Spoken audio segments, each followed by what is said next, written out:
ನಮಸ್ತೆ ಸ್ನೇಹಿತರೆ, ಕೊಬ್ಬರಿ ಎಣ್ಣೆಯನ್ನು ಹೀಗೊಮ್ಮೆ ಹಚ್ಚಿ ನೋಡಿ. ನಿಮ್ಮ ಕೂದಲು ಬೇಡ ಅಂದರೂ ಸಹ ಉದ್ದವಾಗಿ, ದಪ್ಪವಾಗಿ ಮತ್ತು ಕಪ್ಪಾಗಿ ಬೆಳೀತಾ ಹೋಗುತ್ತೆ.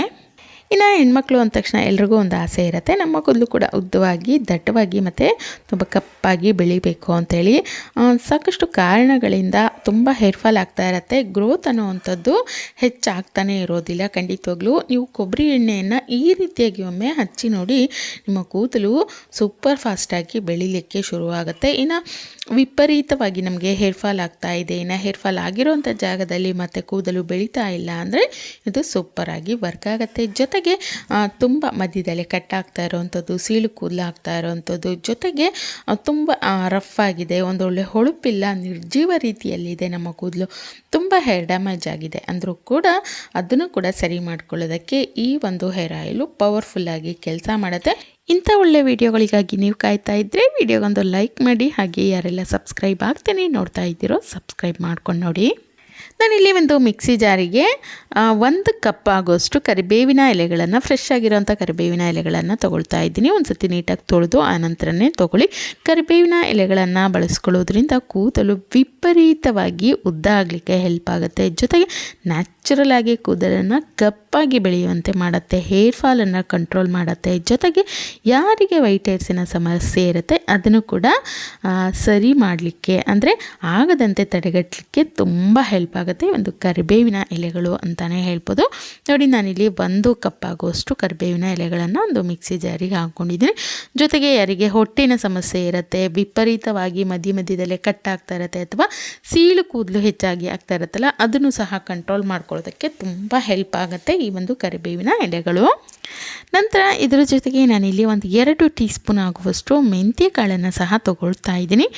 ಮೆಂತ್ಯ ಕಾಳನ್ನು ಹಾಕ್ಕೊಳ್ಳೋದ್ರಿಂದ ವಿಪರೀತವಾಗಿ ಹೇರ್ ಗ್ರೋತನ್ನು ಇಂಪ್ರೂವ್ ಮಾಡಲಿಕ್ಕೆ ಹೆಲ್ಪ್ ಆಗುತ್ತೆ. ಜೊತೆಗೆ ನಮ್ಮ ಸ್ಕ್ಯಾಲ್ಫಲ್ಲಿ ಬ್ಲಡ್ ಸರ್ಕ್ಯುಲೇಷನನ್ನು ಇದು ಇಂಪ್ರೂವ್ ಮಾಡೋದ್ರಿಂದ ಉದ್ರೋದು ಕಡಿಮೆ ಆಗಿ ಕೂದಲು ಬುಡದಿಂದನೇ ಗಟ್ಟಿ ಆಗುತ್ತೆ. ಜೊತೆಗೆ ವಿಪರೀತವಾಗಿ ನಮಗೆ ಹೊಟ್ಟೆನ ಸಮಸ್ಯೆ ಕಾಡ್ತಾ ಇದೆ ಅಂದರೆ ಅದು ಸಹ ಕಂಟ್ರೋಲ್ ಆಗಲಿಕ್ಕೆ ಹೆಲ್ಪ್ ಆಗುತ್ತೆ. ಜೊತೆಗೆ ತುಂಬ ಒರಟಾಗಿದೆ, ಶೈನ್ ಇಲ್ಲ, ಒಂದು ಸಾಫ್ಟ್ನೆಸ್ಸು ನಮ್ಮ ಕೂದಲಲ್ಲಿ ಇಲ್ಲ ಅಂದರೆ ಕೂದಲನ್ನು ನ್ಯಾಚುರಲ್ ಆಗಿ ಹೊಳೆಯುವಂತೆ ಮಾಡುತ್ತೆ. ಜೊತೆಗೆ ಒಂದೊಳ್ಳೆ ಸಾಫ್ಟ್ನೆಸ್ಸನ್ನು ನಮ್ಮ ಕೂದಲಿಗೆ ನೀಡಲಿಕ್ಕೆ ತುಂಬ ಹೆಲ್ಪ್ ಆಗುತ್ತೆ ಒಂದು ಮೆಂತ್ಯ ಕಾಳು ಅಂತಲೇ ಹೇಳ್ಬೋದು. ಇದರ ಜೊತೆಗೆ ನಾನಿಲ್ಲಿ ಒಂದು 10ರಿಂದ 12 ದಾಸವಾಳದ ಎಲೆಗಳನ್ನು ಸಹ ತೊಗೊಳ್ತಾ ಇದ್ದೀನಿ. ದಾಸವಾಳದ ಎಲೆಗಳು ಒಂದೊಳ್ಳೆ ಕಂಡೀಷ್ನರ್ ಆಗಿ, ನ್ಯಾಚುರಲ್ ಕಂಡೀಷ್ನರ್ ಆಗಿ ಕೆಲಸ ಮಾಡುತ್ತೆ. ಒಂದೊಳ್ಳೆ ಶಾಂಪೂ ರೀತಿಯೂ ಕೂಡ ಇದು ವರ್ಕ್ ಆಗುತ್ತೆ ಅಂತಲೇ ಹೇಳ್ಬೋದು. ಜೊತೆಗೆ ಕೂದಲನ್ನು ಇದು ಬುಡದಿಂದನೇ ಸ್ಟ್ರಾಂಗ್ ಮಾಡುತ್ತೆ, ಗಟ್ಟಿಗೊಳಿಸುತ್ತೆ, ಕೂದಲು ಉದ್ರೋದು ಕಡಿಮೆ ಆಗಿ ಗ್ರೋತ್ ಇಂಪ್ರೂವ್ ಆಗ್ತಾ ಹೋಗುತ್ತೆ. ಜೊತೆಗೆ ಒಂದು ತುಂಬ ಸಾಫ್ಟ್ ಆಗುತ್ತೆ ಕೂದಲು. ನಾವು ಕಂಡೀಷ್ನರ್ನೆಲ್ಲ ಅಪ್ಲೈ ಮಾಡ್ಕೊಳ್ತೀವಲ್ಲ, ಅದೇ ರೀತಿಯಾಗಿ ಈ ಒಂದು ಆಯಿಲನ್ನು ಹಾಕಿ ಹೇರ್ ವಾಶ್ ಮಾಡಿದ ತಕ್ಷಣ ಕೂದಲು ಆ ಒಂದು ಸಾಫ್ಟ್ನೆಸ್ಸನ್ನು ಪಡ್ಕೊಳ್ಳುತ್ತೆ. ಒಂದು ವೇಳೆ ಹೂ ಸಿಗುತ್ತೆ ಅಂದರೆ ಹೂವು ಸಹ ಇದರೊಟ್ಟಿಗೆ ಸೇರಿಸ್ಕೊಳ್ಬೋದು. ನಾನಿಲ್ಲಿ ಎಲೆಗಳನ್ನು ಮಾತ್ರ ಹಾಕ್ಕೊಂಡಿದ್ದೀನಿ.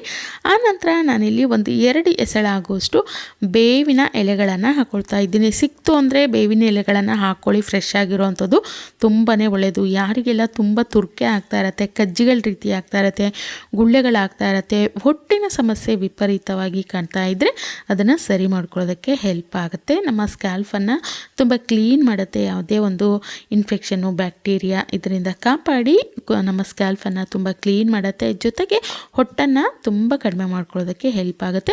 ನೋಡಿ, ನಾನು ಹಾಕಿರೋಂಥ ಎಲ್ಲ ಪದಾರ್ಥಗಳನ್ನು ನೀರೇನು ಹಾಕಬಾರ್ದು, ಹಾಗೆಯೇ ಡ್ರೈ ಆಗಿಯೇ ಈ ರೀತಿ ತರಿಯಾಗಿ ಇದನ್ನು ನಾನು ರುಬ್ಕೊಂಡು ತೊಗೊಂಡಿದ್ದೀನಿ. ರುಬ್ಬಿರೋಂಥ ಮಿಶ್ರಣವನ್ನು ಒಂದು ಪಾತ್ರೆಗೆ ಹಾಕ್ಕೊಳ್ತಾ ಇದ್ದೀನಿ.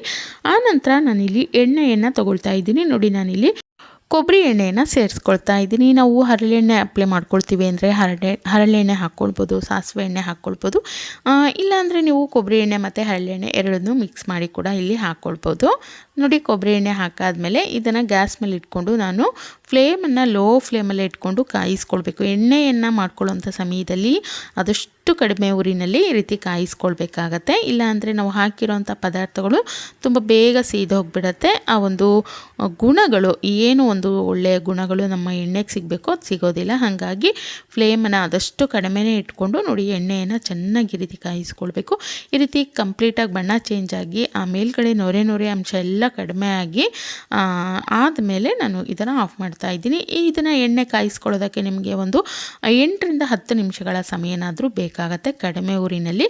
ಇದಾದಮೇಲೆ ಗ್ಯಾಸನ್ನು ಆಫ್ ಮಾಡಿಬಿಟ್ಟು ಕಂಪ್ಲೀಟಾಗಿ ನಾನು ತಣ್ಣಗಾಗೋದಕ್ಕೆ ಬಿಟ್ಟಿದ್ದೆ. ತಣ್ಣಗಾದಮೇಲೆ ಈ ಒಂದು ಎಣ್ಣೆಯನ್ನು ಶೋಧಿಸ್ಕೊಳ್ತಾ ಇದ್ದೀನಿ. ನೀವು ಒಂದು 4-5 ಗಂಟೆನಾದರೂ ಹಾಗೆ ಬಿಡ್ಬೋದು, ಇಲ್ಲ ಒಂದು ದಿನ ರಾತ್ರಿ ಹಾಗೆ ಬಿಟ್ಟು ಮಾರನೇ ದಿನ ಕೂಡ ಈ ಒಂದು ಎಣ್ಣೆಯನ್ನು ಈ ರೀತಿ ಶೋಧಿಸಿ ಒಂದು ಏರ್ ಟೈಟ್ ಬಾಕ್ಸಲ್ಲಿ ಹಾಕಿಟ್ಕೊಂಡ್ರೆ ನಮ್ಮ ತುಂಬ ಒಂದು ಹೇರ್ ಗ್ರೋತನ್ನು ಇಂಪ್ರೂವ್ ಮಾಡುವಂತಹ ಒಂದು ಸಾಕಷ್ಟು ಪೋಷಕಾಂಶಗಳನ್ನು ಒಳಗೊಂಡಿರುವಂಥ ಒಂದು ಒಳ್ಳೆಯ ಹೇರ್ ಆಯಿಲ್ ಅನ್ನುವಂಥದ್ದು ಮನೆಯಲ್ಲೇ ರೆಡಿಯಾಗಿದೆ. ನೀವು ನೋಡ್ಬೋದು ಇದರ ಬಣ್ಣ ಯಾವ ರೀತಿಯಾಗಿ ಬಂದಿದೆ. ನಾವು ಏನು ಎಲೆಗಳನ್ನು ಹಾಕಿದ್ವಲ್ಲ ಅದರ ಎಲ್ಲ ಬಣ್ಣ ನಮ್ಮ ಎಣ್ಣೆಗೆ ಬಂದಿದೆ ಅಂತಲೇ ಹೇಳ್ಬೋದು. ತುಂಬ ಪ್ಯೂರ್ ಆಗಿರುವಂಥ ತುಂಬ ಒಂದು ಪೋಷಕಾಂಶಗಳನ್ನು ಒಳಗೊಂಡಿರುವಂಥ ಒಂದು ಹರ್ಬಲ್ ಆಯಿಲ್ ಅಂತಲೇ ಹೇಳ್ಬೋದು. ತುಂಬ ಸರಳವಾಗಿ ಸಿಂಪಲಾಗಿ ಮನೆಯಲ್ಲೇ ಮಾಡ್ಕೊಂಡಿರುವಂಥ ಒಂದು ಹೇರ್ ಆಯಿಲ್ ರೆಡಿಯಾಗಿದೆ. ಖಂಡಿತವಾಗ್ಲೂ ಈ ಒಂದು ಆಯಿಲನ್ನು ನೀವು ರೆಗ್ಯುಲರಾಗಿ ನಿಮ್ಮ ಹೇರ್ ಕೇರ್ನಲ್ಲಿ ಇದನ್ನು ಸೇರಿಸ್ಕೊಳ್ಳಿ. 100% ಆಗಿ ಹೇಳ್ತೀನಿ, ನಿಮ್ಮ ಹೇರ್ ಗ್ರೋತ್ ಅನ್ನೋವಂಥದ್ದು ಸೂಪರ್ ಫಾಸ್ಟಾಗಿ ಆಗಲಿಕ್ಕೆ ಇದು 100% ಆಗಿ ಹೆಲ್ಪ್ ಆಗುತ್ತೆ. ಈ ರೀತಿ ಕೂದಲಿನ ಬುಡದಿಂದ ಹಿಡಿದು ತುದಿವರೆಗೂ ಹಚ್ಕೊಂಡು ಇದನ್ನು ಒಂದು 3-4 ಗಂಟೆನಾದರೂ ತಲೆನಲ್ಲಿ ಹಾಗೆ ಬಿಟ್ಕೊಳ್ಳಿ. ಅಥವಾ ಹಿಂದಿನ ದಿನ ರಾತ್ರಿ ನಾವು ಅಪ್ಲೈ ಮಾಡಿ ನಂತರ ಮಾರನೇ ದಿನ ಹೇರ್ ವಾಶ್ ಮಾಡ್ತೀವಿ ಅಂದರೆ ತುಂಬಾ ಒಳ್ಳೆಯದು.